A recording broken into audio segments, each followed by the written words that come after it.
रहीम अस्सलाम वालेकुम नादरीन, आप यूट्यूब चैनल देख रहे हैं। मैं इमरान खान हूं। नादरीन, कौम को हकीकत बताने वाला कौम के सामने सबूतों के साथ आ चुकी है। जो ड्रॉप साइट ने खबर दी और उन्होंने शाया कर दिया साइफर, उसके ऊपर रोला पड़ गया कि ये निकला कहां से।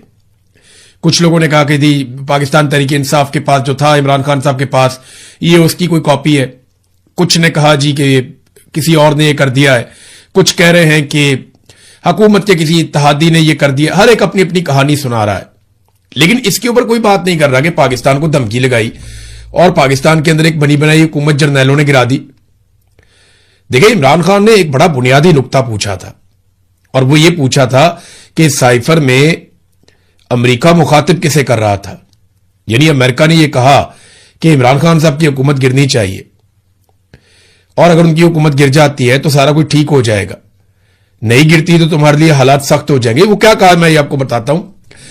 जो पाकिस्तानी सफीर थे उन्होंने जो लिखकर भेजा वो ये है। He said that I think if the no confidence vote against the prime minister succeeds, all will be forgiven in Washington because the Russia visit is being looked at as a decision by the prime minister. वो कह रहे जी कि अगर तो no confidence move कामयाब हो जाती है, वोट इमरान खान के खिलाफ कामयाब हो जाता है, तो फिर वॉशिंगटन में सारा कुछ आपको माफ कर दिया जाएगा, क्योंकि जो रूस का दौरा है इमरान खान साहब का, उसे यूं देखा जाता है कि जैसे वो इमरान खान का या प्राइम मिनिस्टर का फैसला था।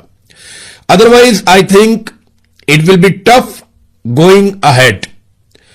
वरना मैं ये देखता हूं कि आगे बहुत मुश्किलात आ रही हैं, आगे बढ़ना बहुत मुश्किल है आपके लिए। He paused and then said, वो थोड़ी देर रुका और दोबारा उसने कहा कि I cannot tell how this will be seen by Europe, but I suspect their reaction will be similar. वो कहते मैं नहीं कह सकता अभी कि यूरोप इसके बारे में क्या कहेगा, लेकिन मुझे लगता है कि उनका रद्द-ए-अमल भी मुख्तलिफ नहीं होगा, ऐसा ही होगा। He then said that honestly I think isolation of the Prime Minister will become very strong from Europe and the United States. और उसने फिर ये कहा बाद में कि मैं ईमानदारी के साथ ये बताऊं कि वजीर आजम बहुत ज्यादा, यानी उनकी मुखालफत बढ़ जाएगी, उनकी आइसोलेशन, उनका अकेलापन बहुत ज्यादा बढ़ जाएगा, यूरोप में भी और अमेरिका में भी। फिर उसने बाद में ये भी कहा कि ये वजीर आजम का डिसीजन था, और हमें ये लगता है कि चाइना में जब वो उसमें ओलंपिक्स में गए थे तो वहां पे रूसी सदर से मिलना चाहते थे, बाद में उन्होंने फैसला किया कि रूस जाके मिल लेते हैं। तो ये कहानी भी, और ये कहानी किसने सुनाई? अमेरिकन को ये कौन बता रहा था कि इमरान खान अपनी मर्जी से रूस जाना चाहता है? हालांकि इमरान खान ने कहा कि जनरल बाजवा से और इनसे मुशावरत की थी। ये वो दो नंबरी है जो पाकिस्तान के जर्नैलों ने इमरान खान साहब के साथ की। इमरान खान को कहते रहे कि आप आजादाना और खुद मुख्तार पॉलिसी के ऊपर चलें, और अमेरिका को कहते रहे देखिए ये बंदा बात ही नहीं सुनता और ये आपके मफादात के खिलाफ है, लिहाजा इसको गिराने के लिए आप हुक्म जारी करें ताकि हम पूरी फौज को साथ लेकर चढ़ जाएं और इमरान खान की हुकूमत गिरा दें। इस साइफर में जो मुखातिब था वो पाकिस्तान की मिलिट्री एस्टेब्लिशमेंट थी, जिनको ये हुक्म दिया गया और बाद में उन्होंने हुकूमत गिरा दी।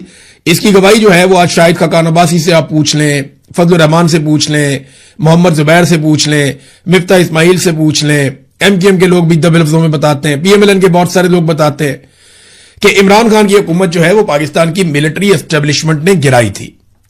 और इमरान खान ने जो एब्सोल्युटली नॉट का एक बयानिया अपनाया था, उस बयानिए पे पीएमएलएन क्या कहती थी, तो वो कह रहे हैं जी एब्सोल्युटली नॉट कहना या यूरोपीय यूनियन को ये कहना कि हम कोई गुलाम नहीं है, वो उन्हें बहुत बुरा लग रहा था। ख्वाजा आसिफ ने क्या कहा जरा ये भी आप सुन लें, जो वजीर दिफा बनाए गए बार बार अभी भी हैं। ये कह रहे जी अमेरिका ने वेंटिलेटर लगाए हुए हैं, वो जब चाहेगा खींच लेगा, हम फारिग हो जाएंगे। मैं आज उन दिनों के अखबारात निकालकर पढ़ रहा था, और बीबीसी को देखें आप, जो पाकिस्तान के दीगर अखबारात हैं आप उनको निकाल कर देखें तो कैसे माहौल बनाया गया इमरान खान साहब की हुकूमत गिराने का। अदलिया इसके अंदर इस्तेमाल हुई, एस्टेब्लिशमेंट ने सबको इस्तेमाल किया, सियासतदानों को इस्तेमाल किया, अदलिया को इस्तेमाल किया, मीडिया को इस्तेमाल किया, सिक्योरिटी फोर्सेज को इस्तेमाल किया, इंतजामिया को और ब्यूरोक्रेसी को इस्तेमाल किया, और तमाम टूल्स इकट्ठे करके पाकिस्तान के जर्नैलों ने इमरान खान साहब की हुकूमत गिरा दी थी, और आज ये चीज साबित हो गई है। अच्छा, वो जो सोच कर गिरा रहे थे उसमें तो कुछ भी नहीं हुआ। ना जनरल बाजवा को एक्सटेंशन मिली, नदीम अंजुम कहां गया, वो भी नौकरी से फारिग हो गया। यानी रिटायरमेंट तो नदीम अंजुम की लेट हुई लेकिन हो गई ना। नदीम अंजुम भी गया, जनरल बाजवा भी गया, जनरल फैज जो है वो जेल के अंदर है, तो किसी को कुछ नहीं मिला। इमरान खान साहब जेल में है लेकिन पाकिस्तान के सबसे मकबूल लीडर है। आज का दिन बहुत इंपॉर्टेंट है। इससे पहले कि साइफर की कहानी में आगे आपको सुनाऊं जो नई डेवलपमेंट है, लेकिन उससे पहले मैं आपको बताता हूं कि इमरान खान साहब से आज मुलाकात का दिन है, मंगल का, और आज के दिन के लिए डेडलाइन दी थी सुहेल अफरीदी ने, और ये उनकी अपनी पर्सनल उन्होंने डेडलाइन दी हुई थी कि हम बड़ा सख्त मौकिफ लेंगे अगर अगले हफ्ते मंगल वाले दिन इमरान खान साहब की उनकी फैमिली से मुलाकात ना करवाई गई या उन्हें अस्पताल मुंतकिल ना किया गया इलाज के लिए। इसी तरह एक डेडलाइन दी थी महमूद खान अचकजई ने, और उस डेडलाइन का दिन भी आज मंगल के दिन तक है। तो अब देखना यह है कि इन दो अहबाब ने जो डेडलाइन दी है, एक वजीर आला है खैबर पख्तूनख्वा के, उनके पास खैबर पख्तूनख्वा की हुकूमत और इख्तियारात हैं, और इमरान खान साहब ने स्ट्रीट मूवमेंट के हवाले से भी उन्हें कह रखा है, और दूसरा महमूद खान अचकजई जिन्हें इमरान खान साहब ने एक छोटी जमात होने के बावजूद, एक सीट होने के बावजूद अपोजिशन लीडर का ओहदा दिया ताकि वो खुलकर तहरीक चलाएं। तो देखना यह है कि ये दोनों लोग अब क्या करते हैं, क्या मौकिफ अपनाते हैं और किस तरीके से अपना एहतजाज रिकॉर्ड करते हैं। बहरहाल जुम्मे के लिए उन्होंने अनाउंस किया अपोजिशन ने कि महंगाई के खिलाफ वो एहतजाज करने जा रहे हैं। तो महंगाई के खिलाफ बहुत लेट, बहुत देर से ये एहतजाज करने जा रहे हैं। इन्हें बहुत पहले अवाम के साथ खड़े होना चाहिए था, लेकिन चले देर आए दुरुस्त आए, देखते हैं कितना तगड़ा एहतजाज ये महंगाई के हवाले से कर सकते हैं। तो पाकिस्तानियों को सबको निकल के ना किसी पॉलिटिकल पार्टी की तरफ देखे बगैर इस अंधाधुंध किस्म की महंगाई के खिलाफ आवाज उठानी चाहिए। अब दोबारा इस महीने के बिल आना शुरू हो गए हैं, बिजली के बिलों की जो दुर्गत बनी है, और जिस किस्म के इनसेन किस्म के पागलपन वाली हद के बिल जो आ रहे हैं लोगों को, वो पढ़ के बंदा सर पकड़ के बैठ जाता है कि ये किस नौयत के बिल है। 2 यूनिट इस्तेमाल किए हुए एक बंदे ने, उसको कोई 2999 रुपए का बिल आया हुआ है।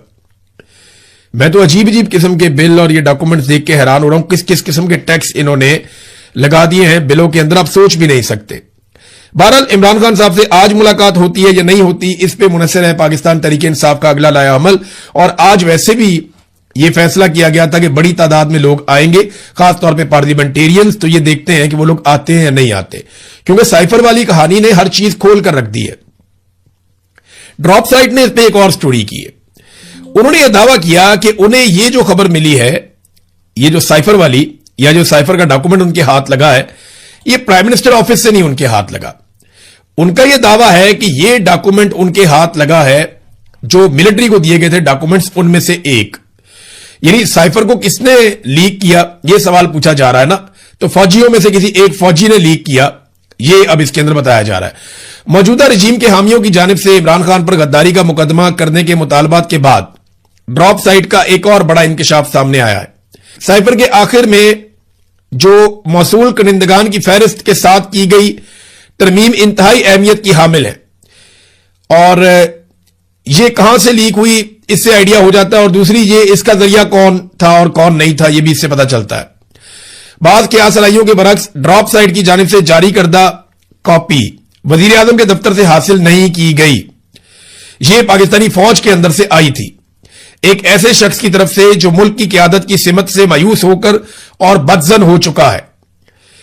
अच्छा, यह कई लोगों को भेजी गई थी ये कॉपी, जिन लोगों के पास थी उनमें से एक फौजी जरिए ने, अब यह दावा किया जा रहा है, यह ड्रॉप साइट को पहुंचाई है, और उन्होंने फिर उसके बाद उसको छाप दिया है। मौसूल कुनिंदा जो है वो एक फौजी था जिसने मायूस होकर, उसको लगा कि पाकिस्तान का तो बेड़े गर्क कर दिया इन्होंने साइफर के बाद, तो उसने ये बाहर निकाल दिया। अब ये कौन हो सकता है, अपना अपना ज़हन आप सारे लोग लड़ाएं, क्योंकि इसके बारे में ड्रॉप साइट ने बताया भी नहीं और मेरे ख्याल में बताएगा भी नहीं, बताना भी नहीं चाहिए, अपना सोर्स कभी भी डिस्क्लोज नहीं करना चाहिए। इमरान खान साहब कहां खड़े, फिर इस पे जो है वो सुहेल अफरीदी साहब ने बात भी की, और ये चंद चीजें हैं जो मैं आपके सामने रख देता हूं जो सुहेल अफरीदी साहब ने जवाब दिया, इसमें DGISPR को भी।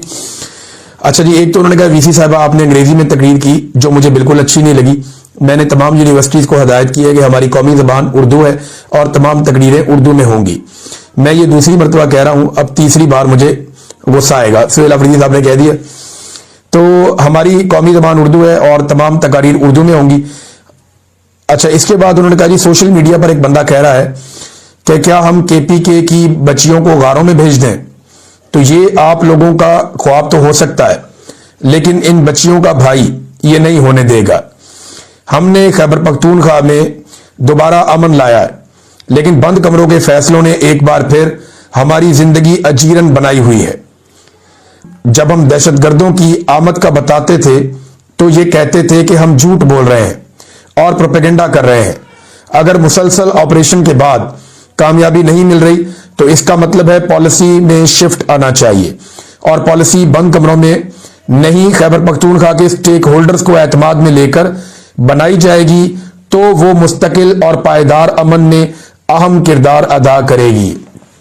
हम तुमको बताते थे दहशतगर्द आ रहे हैं, क्यों लेकर आ रहे हो, हम शोर मचाते थे तो ये कहते थे आप प्रोपेगेंडा कर रहे हैं, कोई नहीं आ रहे दहशतगर्द। मुझे अच्छी तरह याद है कि जब मैं इसके ऊपर काम कर रहा था, मुराद सईद से मेरा उन दिनों में राब्ता था, वो बेचारा चिल्ला रहा था, हर एक को फोन करके बता रहा था, लोग इस पे मीडिया में बात करते हुए डरते थे। तो मेरे पास क्योंकि नौकरी नहीं थी, मैं वीलॉग करता था, तो मैं उसमें ये बातें कर रहा था। तो मुझे बाकायदा राब्ता करके मिलिट्री इंटेलिजेंस के लोगों ने ये कहा, फौज के लोगों ने मुझे राब्ता करके ये कहा कि जनाब ये सारा प्रोपेगेंडा है, कोई दहशतगर्द नहीं आ रहे खैबर पख्तूनख्वा में।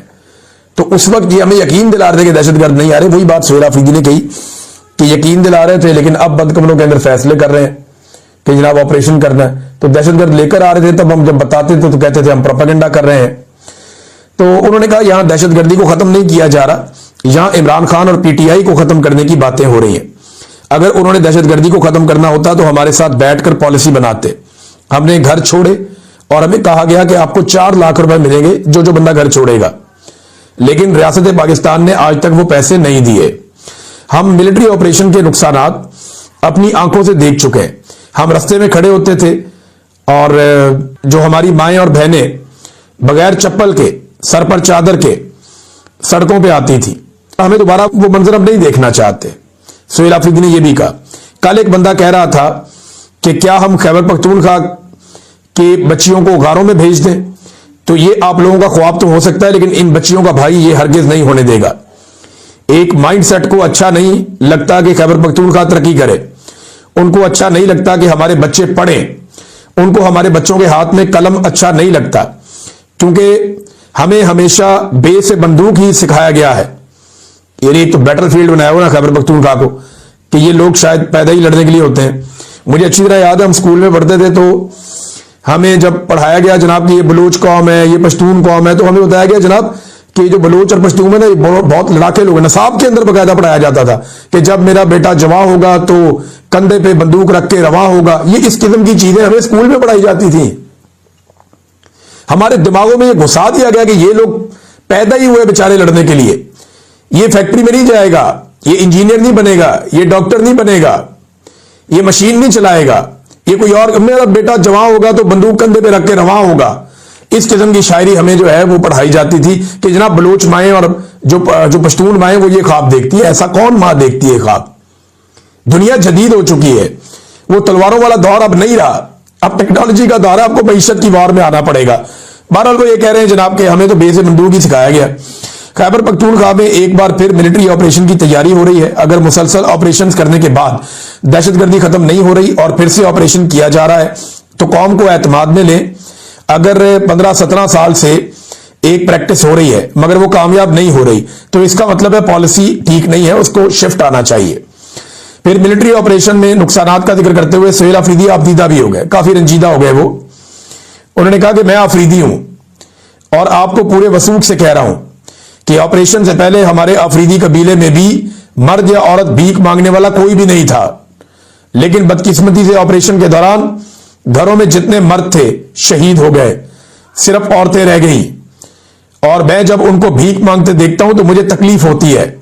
वो रोना शुरू हो गया बेचारा शहरियार अफरीदी, ऐसी बेबसी है वहां पे। मिलिट्री ऑपरेशन से पहले मेरी अफरीदी कौम में एक भी भीख मांगने वाला नहीं था, ना मर्द और ना औरत। इमरान खान को खत्म करने की बात हो रही है। सुहेल अफरीदी ने बहुत तकलीफ का इजहार किया। मुझे बहुत बुरा लगता है जब हम अपनी बहनों को सड़कों पे भीख मांगते हुए देखते हैं। दहशतगर्दी को नहीं, ये इमरान खान को खत्म करना चाहते हैं। वजीर आला ने कहा कि बंद कमरों के फैसले खतरनाक होते हैं। मिलिट्री ऑपरेशन की तैयारी हो रही है। 22 ऑपरेशन, 14,000 टारगेटेड ऑपरेशन हो गए हैं।